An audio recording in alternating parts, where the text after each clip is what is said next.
Hey folks, today I am going to show you how to set up and play Moonshine Empire by Barrel Age Games. To begin the setup, take the swamp tiles, place them on any of the huts located around the swamp, no peeking, and then take any remaining tiles, put those back in the box.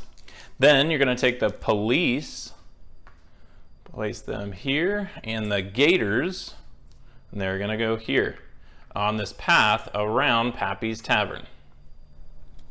Next, each player is going to select a Moonshine character. I'll be Ginny Tonic here. Go ahead and also choose a color for your team. Note there's a bonus on the back side there along with the starting units. So let's see, she starts with a truck and a rowboat, also a shiner, so place any shiners in your Moonshine camp there.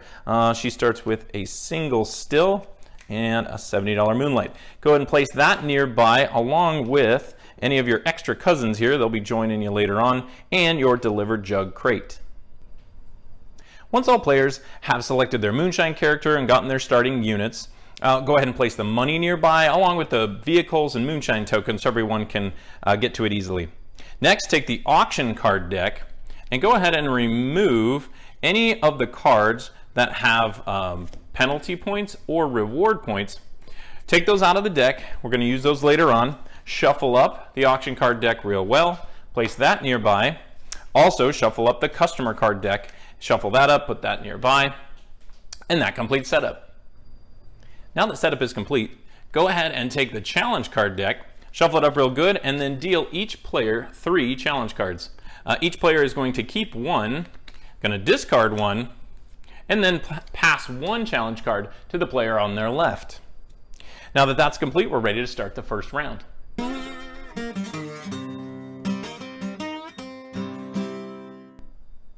At the beginning of each round, go ahead and take the round order tokens along with the police and alligator tokens, shake those up, and then place them here out on this chart. Now this does a number of things. One, it determines who selects customer cards first, also resolves any ties in the auction, then determines which players are going to move first during the move units phase. It also will tell you whether or not you get to move before the police or the alligators on your turn. Each round, you're going to be adding one new shiner or cousin to your Moonshine camp there, and then you're going to be giving them jobs to do. So let's say I'll have this guy Moonlight here on this tile, and this guy will be running this still or distilling. So for each Moonlight tile, go ahead and collect that amount of money. That'll be used later in the auction. And then any shiners that are going to be running the still, place either new jugs. So if there aren't any, you're going to put some single X jugs on there. Let's say that there already were some single X and I placed him there. He would then upgrade these 2 single X jugs into double X Moonshine, and so on. During the customer order phase, take the customer deck, deal out the number of cards as players in the game. All players are going to take a look at these cards and then select in this order. So the red player is up first. They're going to look at the cards and say, okay, I've got a jug of double X. I think I can fill this order. Place that on your player aid here. Notice you can only have 3 open customer orders at any time. Once you serve that customer, that's completed, and then you would set that down. If you do not complete these orders by the end of the game, these bonus points are going to count against your team's total. For the auction phase in the game, take the auction deck and put out the number of cards as players in the game. It's going to be 2 auction rounds, and we bid on them separately. So everyone looks at the cards and then secretly holds an amount of money in their hands, and on the count of 3, everyone shows. Whoever held the most amount of money in their hands is going to select their reward first. So they might say, I want this card, and they'll take the double still. And then whoever held the next amount would then take their card, and so on. Now, if anyone held $0 in their hand, they still get the item, probably last. They take their reward, but for every $0 bid in the second auction round, Pappy puts out 1 less card. So there may be fewer items than players in the game. On the second auction round, again, everyone bids, showing what they have. If there ever is a tie, you reference the round order here. Now keep in mind it's going backwards this time. Okay, so now we get to the move units phase. This is where you're going to be loading up your jugs of Moonshine into your vehicles and transporting them through the swamp to Pappy's Tavern. There is a chart here where you can reference the number of movements that each vehicle can make along with the number carry. So is how much Moonshine that each unit can carry. So Remember that a shiner can always walk 1 space on land and can carry 1 jug of moonshine even while he's driving. The ATV can move 3 spaces on land. Truck is 2. You can put 2 shiners in a truck. Then you'll notice the rowboat can only move 1 space on water, and then the airboat can move on land or water. You'll notice some extra carry on these 3 vehicles where you can throw in an extra jug or 2 of moonshine. So I'll show you here. So this is my moonshine camp. I want to load this up and start taking it to Pappy. So first, I'm going to start with my airboat, and I'm going to take this XX. Remember, I have an extra carry in the airboat there. And then I'm going to move 2 spaces. Remember, I can move on land or water, so I'm going to take the shortcut there. This guy is going to jump in the truck. He can always carry 1. And I could take this second guy, but I don't have an extra jug to put in there, so I'll just go ahead and take these 2, which means I've got 3 total in this truck. And then I'm going to move 2 spaces towards Pappy's Tavern this way. So let's show you how we deliver some moonshine to Pappy's Tavern. So I'm going to keep moving here. So I have a truck. I'm going to go 2 spaces into the delivery area here. Now I picked up this customer card earlier on. This is my customer order. So this fine gent is looking for 1 jug of single X and 1 jug of double X. Well, in my truck I only have 2 jugs of single X. So I'm going to need to pull in my rowboat here and then walk 1 space into Pappy's Tavern. Now, at least one of your shiners has to go into Pappy's Tavern to make a delivery. So let's do this. I will go ahead and take in a double X, and I'll go ahead and take in a single X. This guy is going to go into Pappy's Tavern to make the delivery, so we remove him from the game. Now I can also choose at this point to take in this 3rd jug. I don't have another customer order, but I could sell this to Pappy for $10. Instead, I'm going to choose to wait in my vehicle here in the parking lots of Pappy's Tavern with this jug, so maybe next time when I pull another customer card, I'll be ready to go. So any of these customers that you do fill the order of, you go ahead and take the jugs, put those into your delivered jug crate. Those are going to count for points at the end of the game. Then you receive any rewards on the customer card, so I'm going to get the $80, and then I'll get that 2 points at the end of the game. Once you get comfortable moving shine around the swamp, you can start to get a little crafty with your deliveries. So I'll give you an example. Let's say I've got my double X here. I'm going to pop that in this shiner. We're going to take the truck. Now I could take more shine with me, but I'll just go with this. I'm going to move 2 spaces with the truck.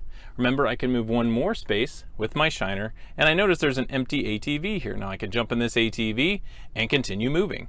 So I could keep going 1, 2, 3 up here and deliver this to Pappy's, or I can keep going this way. So I've noticed they've got an empty airboat over here and a jug of moonshine. So I'm going to go 1, 2, 3 into the yellow team's moonshine camp, jump in the airboat here, and I'm going to grab this jug of moonshine that's just sitting around. Now I can't touch these because there's a shiner there that's guarding those, but I'm going to grab that one. 1, 2 spaces. So any vehicles or any moonshine that's just laying around without any shiner present are free to use in the swamp. Next, I want to go over these swamp tiles. Remember that Pappy is going to reward you points based on the number of these swamp tiles that you have completed by the end of the night.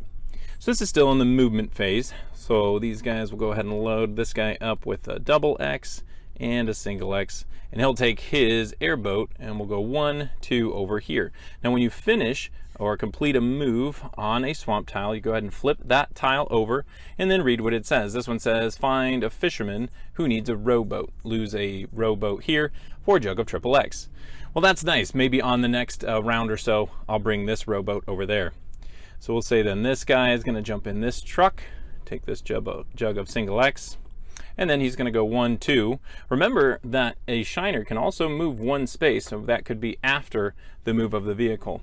So he finishes his move here. He's going to flip that tile over, and it says, old lady has a small still for sale. Pay $50 and get a single still at your camp. Well, that's not bad. Let's say I'll do that. So I'm going to pay this $50. That will go to the bank. Well, I guess it'll go to that sweet little old lady. And then we get a single still in our camp. That tile is going to be considered completed. Any completed tiles are going to be kept on your side of the board until the end of the game for scoring. During the move units phase, whenever the police or the gator token comes up in the round order here, we are going to be moving the police and the gators 1 space around this track around Pappy's Tavern. Now let's say there is a gator that's in my way and I'm trying to get to Pappy's Tavern. Well, if I move into the same space with an angry gator here, he's going to gobble up my shiner. I don't want that, so the one thing you can do if you have an extra jug of moonshine is you can go ahead and put that in the gator's mouth. He is then harmless and I can go through to make my delivery. Instead, let's say that it was a police that was in my way. Well, in that case, if I move into his space, he is going to confiscate any of my moonshine, and then I'm stuck there until the police moves on to the next space. So in that case, what I can do is I can pay him a one-time bribe of $50, then I can pass right through. Now, if this was the end of the round, let's say that this guy had headed in with this delivery, and he delivered those and was removed.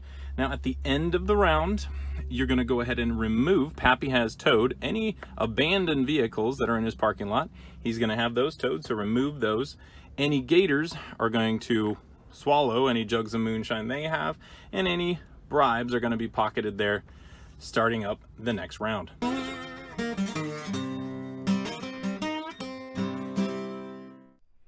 Halfway through the game, at the end of round 4, we're going to be taking those auction cards that we separated at the beginning with the penalty and reward points on them.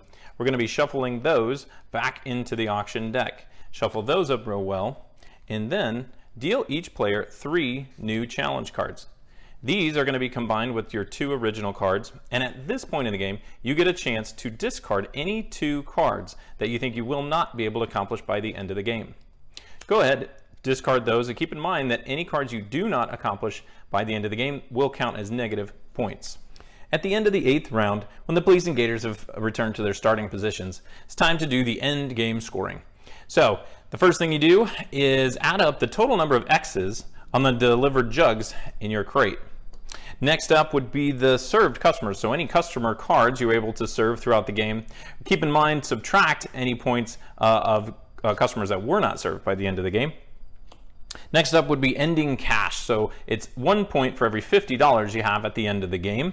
Swamp tiles, so if you're able to accomplish some of these swamp tiles, you get a number of points based on the number of swamp tiles you're able to complete. Lastly is going to be these challenge cards, so any of these you were able to accomplish by the end of the game, you get points for those. Any you were not able to accomplish, you'd have to subtract points. And then don't forget, some characters will have bonus point categories along with any reward points you won in the auction and any penalties that you incurred throughout the game. So that's it. Total these up for each player, and the player that scored the most points wins Pappy's Moonshine Empire.